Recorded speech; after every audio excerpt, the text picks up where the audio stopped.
Assalamualaikum warahmatullahi wabarakatuh. Dan ini adalah kisah wali yang namanya tertera di Lauhul Mahfuz sebagai penghuni neraka. Ada seorang sufi bernama Syekh Abdul Aziz Ad-Dabagh. Beliau dalam kalangan tokoh tasawuf termasuk ulama kelas atas, wali min auliyaillah, ahli ibadah. Suatu ketika, malaikat melihat namanya di lembaran kitab Lauhul Mahfuz ada dalam deretan penghuni neraka. Melihat hal tersebut, malaikat merasa kasihan dan mendatangi Abdul Aziz Ad-Dabagh. Malaikat berkata, "Wahai Abdul Aziz, untuk apa engkau ibadah sampai segitunya? Sedangkan aku lihat namamu di lembaran Lauhul Mahfuz, engkau adalah penghuni neraka. Mau engkau ibadah bagaimanapun, engkau tetap akan masuk neraka." Kemudian Abdul Aziz menjawab, "Wahai malaikat, surga dan neraka bukan urusanku.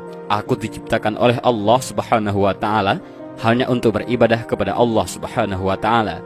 Sebagaimana Allah Subhanahu wa Ta'ala berfirman, tidaklah aku ciptakan jin dan manusia kecuali hanya untuk beribadah kepadaku. Mau aku masuk surga atau neraka, itu haknya Allah." Dan subhanallah, beliau benar-benar ikhlas dalam beribadah. Suatu ketika, malaikat kembali ke Lauhul Mahfuz dan melihat namanya telah dirubah oleh Allah Subhanahu wa Ta'ala menjadi penghuni surga, sebab Allah berhak menetapkan kitabullah. Lantas malaikat kembali menemui Abdul Aziz dan berkata, "Wahai Abdul Aziz, ada kabar gembira. Baru saja aku melihat namamu oleh Allah telah dirubah menjadi penghuni surga." Abdul Aziz menjawab, "Alhamdulillah, tapi sekali lagi malaikat, surga dan neraka bukan urusanku. Aku beribadah hanya untuk menggapai ridhonya Allah Subhanahu wa Ta'ala. Kalau Allah Subhanahu wa Ta'ala ridho aku di neraka, ya itulah tujuanku." Malaikat pun takjub dengan keikhlasan Abdul Aziz dalam beribadah dan berkata, "Wahai Abdul Aziz, ikhlasmu inilah yang membuat Allah ridho dan merubah namamu menjadi penghuni surga." Ada kisah lain, yaitu ahli maksiat masuk surga, ahli ibadah masuk neraka, dan inilah penyebabnya. Rasulullah Shallallahu Alaihi Wasallam pernah berkisah tentang dua orang bersaudara dari kalangan Bani Israel, yang satu sering berbuat dosa, sementara yang lain sebaliknya, sangat tekun beribadah. Yang terakhir disebut ini rupanya tidak henti-hentinya menyaksikan saudaranya itu melakukan dosa hingga mulutnya tak betah untuk tidak menegur. "Berhentilah," sergahnya. Teguran itu seolah hanya masuk melalui telinga kanan dan keluar lagi lewat telinga kiri. Perbuatan dosa berlanjut dan sekali lagi tak luput dari mata saudaranya yang rajin beribadah. "Berhentilah," serunya kembali. Si pendosa lantas berucap, "Tinggalkan aku bersama Tuhanku. Apakah kau diutus untuk mengawasiku?" Saudara yang ahli ibadah pun menimpali, "Demi Allah, Allah tidak akan mengampunimu. Allah tidak akan memasukkanmu ke surga." Kisah ini tertuang dalam sebuah hadis sahih yang diriwayatkan Abu Daud dan Ahmad.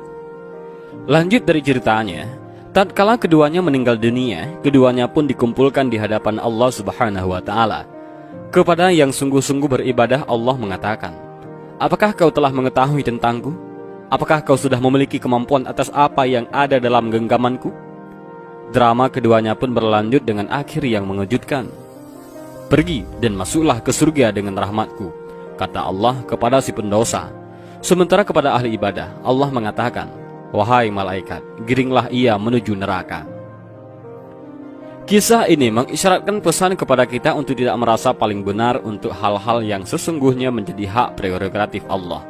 Tentu, beribadah dan meyakini kebenaran adalah hal yang utama, tapi menjadi keliru tatkala sikap tersebut dihinggapi takabur dengan menghakimi pihak lain.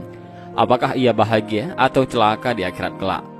Sebuah kata bijak menyebutkan, perbuatan dosa yang membuatmu menyesal jauh lebih baik ketimbang beribadah yang disertai rasa ujub. Hadis sahih lainnya yang diriwayatkan oleh Muslim menjelaskan peristiwa ini terjadi pada umat Bani Israel. Dan demikianlah kisah dan video singkat ini, mudah-mudahan ada manfaatnya bagi kita semua. Amin ya rabbal alamin. Allahu a'lam bishawab. Assalamualaikum.